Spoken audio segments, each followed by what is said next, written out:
നമസ്കാരം. മലയാളി വാർത്തയിലേക്ക് സ്വാഗതം.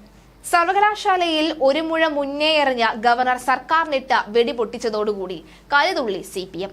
വീണ്ടും ആരിഫ് ഖാനെതിരെ SFIയെ ഇറക്കി സമരം കൊഴുപ്പിക്കാനാണ് നീക്കം. ആർഷ വന്നാൽ ഇപ്പോൾ മലമറിക്കുമെന്ന ഗോവിന്ദൻ സഖാവിന്റെ തള്ളുമുണ്ടായിരുന്നു. ഗവർണർക്ക് കേന്ദ്രം സുരക്ഷ ഒരുക്കിയതിന്റെ പിറ്റേന്ന് ഓടിയ ആർഷയുടെ പൊടി പോലും പിന്നെ ഇതുവരെയും കണ്ടിട്ടില്ല. വെറുതെ CRPFന് പണി ഉണ്ടാക്കി വെക്കണോ എന്ന പരിഹാസം വരുന്നു.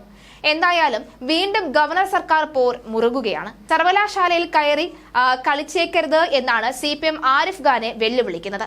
ചാൻസലർ പിന്നെ സർവകലാശാലയിൽ അല്ലാതെ പാർട്ടി ആഫീസിൽ കയറി കളിക്കണോ എന്ന മറ്റൊരു ചോദ്യം. 6 സർവകലാശാലകളിൽ VC നിർണായക സമിതി രൂപവൽക്കരിച്ച ഗവർണറുടെ വിജ്ഞാപനം സർക്കാരിനെ വെല്ലുവിളിക്കലാണ്. സർവകലാശാലകൾ പ്രതിനിധികളെ നൽകാത്തതിനാൽ UGCയുടെയും ചാൻസലർ എന്ന നിലയിൽ തന്റെയും പ്രതിനിധികളെ ഉൾപ്പെടുത്തിയാണ് സമിതിക്ക് രൂപം നൽകിയത്. സർക്കാർ നിർദ്ദേശം കാരണമാണ് സർവകലാശാലകൾ പ്രതിനിധികളെ നൽകാത്തത്. ഈ സാഹചര്യത്തിലാണ് സ്വന്തം നിലയിലുള്ള നീക്കം. സർവകലാശാലകൾ പ്രതിനിധികളെ പിന്നീട് നിർദ്ദേശിച്ചാൽ അവരെ സമിതികൾ ഉൾപ്പെടുത്തും. കേരള, MG, കാർഷിക, മലയാള, സാങ്കേതികം, ഫിഷറീസ് സർവകലാശാലകളുടെ VCമാരെ നിശ്ചയിക്കാനാണ് ഗവർണർ സമിതി രൂപവൽക്കരിക്കുന്നത്. ഈ 6 സർവകലാശാലകളിലെ VC നിർണായക സമിതികളിലേക്ക് UGC പ്രതിനിധികളെ നിർദ്ദേശിച്ചിരുന്നു. സാങ്കേതിക സർവകലാശാലയിലേക്ക് AICTE പ്രതിനിധിയെയും ലഭ്യമായിട്ടുണ്ട്. കണ്ണൂർ, കൊച്ചി ഓപ്പൺ സർവകലാശാലകളിലേക്കുള്ള പ്രതിനിധികളെ നൽകാമെന്ന UGCയോടും സർവകലാശാലകളോടും വീണ്ടും ഓർമ്മിപ്പിച്ച് രാജ്ഭവൻ കത്ത് നൽകും.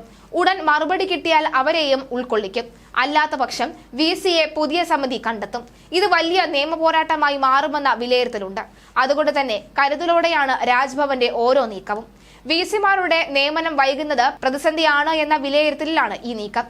രാജ്ഭവന് വിജ്ഞാപനം ഇറക്കിയതോടുകൂടി ഇനി സർക്കാർ നീക്കം എന്തായിരിക്കുമെന്നാണ് ചർച്ചയാകുന്നത്.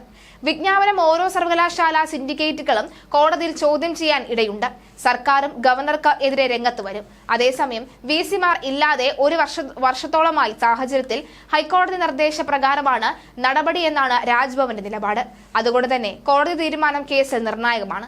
ഇനി മാസങ്ങൾ മാത്രമേ ഗവർണർ പദവിയിൽ നിന്ന് ആരിഫ് മുഹമ്മദ് ഖാന് ബാക്കിയുള്ളൂ. അതിനിടെ കാലാവധി നീട്ടി നൽകുമെന്ന അഭ്യൂഹവും നിലനിൽക്കുന്നുണ്ട്. അതുകൊണ്ട് തന്നെ ഗവർണറുടെ ഭാഗത്ത് നിന്ന് സർക്കാർ ഈ ഘട്ടത്തിൽ ഇത്തരത്തിലൊരു നടപടി പ്രതീക്ഷിച്ചുമില്ല. സർവകലാശാലകളെ കൊണ്ട് നിയമ പോരാട്ടം നടത്തി പ്രതിസന്ധി മറികടക്കാനാണ് നീക്കം.